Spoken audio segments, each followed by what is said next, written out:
Welcome back to another detailing video. My name is Tony from Tony's Professional Touch, and in today's video, we're gonna be talking about my detailing expenses. What's the first expense you want to talk about? So probably like it depends, beginning of the year or ending of the year.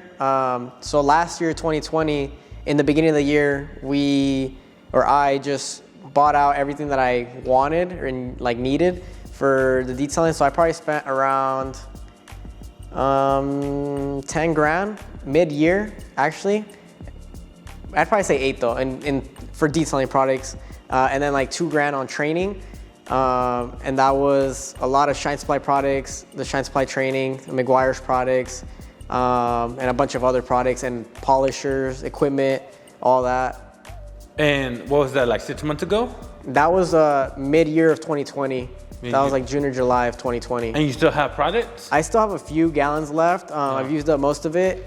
And equipment still use it. And now for 2021, mid-year again, we restocked on a lot of things. Probably this mid-year, probably spent around 8 grand. Time. Why do you spend so much? Because it's like one big hit.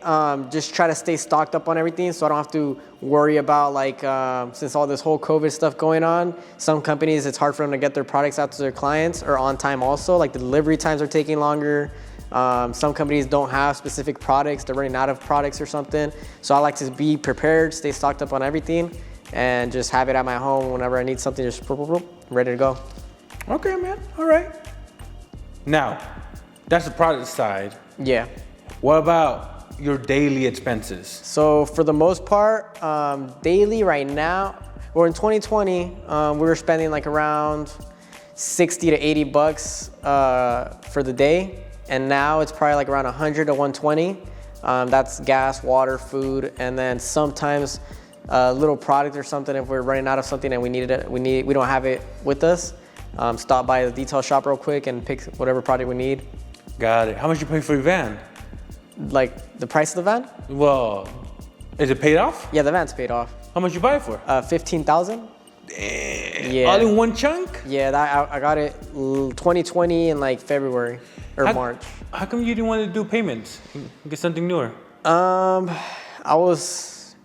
think I was 18 when I got it. I just didn't really want to like have any co-signers or anything. I've been saving up since I started detailing. I already knew I wanted to get a van and a professional setup and everything. So ever since I started detailing, I was putting like money aside for a van. The biggest reason I didn't want payments is in case the business ever got slow, I don't like the feeling of not being able to pay something or things like that. Okay. What about insurance? Insurance is pretty pricey. Right now I'm paying probably like around $270 for full coverage. On the van? Yeah, on the van every month. All right, and then what about business insurance, man? So business insurance, that's gonna be $1,100 for the year. If we pay it off in one shot. Oh, it's a little bit higher if you do monthly, but if we pay it off in one shot, it's you get a discount, so it's $1,100 for the year. So you spend about $100 or so a day, gas, food, water, this and that. But what about the maintenance? Are those expensive on the van? For maintenance, for the most part, I do all the maintenance myself, but I probably spent maintenance on the van around, I'd say I'd go by year because not every month the van needs something, but for the year, I'd probably say like $800 for the year on maintenance, like oil changes, battery, suspension stuff. Okay. Now, that's the business. But you also invest on advertisement. Are you still doing ads or no? Yeah. Well, what are you doing?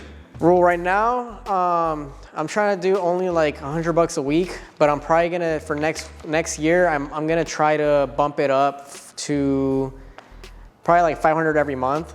And then not just keep it at Instagram, I'll probably try to promote it on Facebook as well, and maybe other platforms depending, and Google SEO and stuff like that, but I'll just have to see. You're only advertising on Instagram right now? Yeah, at the moment, yeah. I've tried other platforms, but none of them really work too much for me. So Instagram is showing like the best results for me, so that's why I'm still boosting ads on there. Do you get business? Yes and no. It really depends. Sometimes no, but we do get a lot of like follows and likes and comments and DMs. And I feel like with all that, especially when someone follows us, it's a big potential for them to book in the future. All right, Tony, so let me ask you another expense. Employees. Have you ever had an employee? Yeah, we've had two. Two. Yeah. And how expensive is that? I feel like not too expensive as long as you try to stay booked up and have enough work. But if you don't have that much work, then it does get expensive. It takes a toll on your total amount. A lot of people have different ways of paying their employees. How did you pay them? At first, I was trying hourly, but I noticed that they seem to get a bit sluggish and just like work slow just to make that hour pay. So I switched it over to paying by car / by service. Also, it really depended also on like how much we made for that day. So I would either do by car or by percentage. They're both similar anyways. And then I would also, so let's say that for starting out, I would do 20 per car for mini details. So that's 25% of the job per car. And we would, together we would, should be able to knock it out in 45 minutes to an hour. So that's basically kind of like a $20 hour pay. And then I would also split tips with them 50%, so half, unless the customer like strictly says they want the full tip for them, then I'll let them have the whole tip. And then that's about it. And then for bigger jobs, let's say if they ever get into polishing or coating and corrections, things like that, or full interiors, I would do it by percentage. So it'd be like 30% instead of 25%, a little bit bump it up. And if they get really good, I like even 40%. Or if they can knock out jobs by themselves without me having to be there to tell them anything, it'd be 40 to 50% of the total amount for that service. Well, I mean, it seems fair. Now, how come you don't have employees right now? It's pretty slow, so I feel like it wouldn't be worth their time right now, especially with this rainy season coming in. There's a lot of days off for a lot of detailers. So for someone to hire, like for me to hire someone, I want to have them booked up. I don't want to be wasting their time. So like it's just not worth it right now for any of us. If I do get a bit of work, it's barely worth it for me. So it's kind of tough to bring someone else part of the team when there's not that much work available right now. When should you be looking for somebody to come help you out? I think around March area. Wait, are you cool doing everything yourself, or do you eventually want to add more people to the team? I definitely want to in the future add more people to the team. It helps out a lot, especially when you get a lot of clients. The service times get shorter. You're able to fit more people in. And then it's also a bit less stressful and less tiring as the business owner, because when you do it by yourself, everything's on you. So yeah, it helps out. And I do want to get some in the future, but at the moment it's just not really too possible.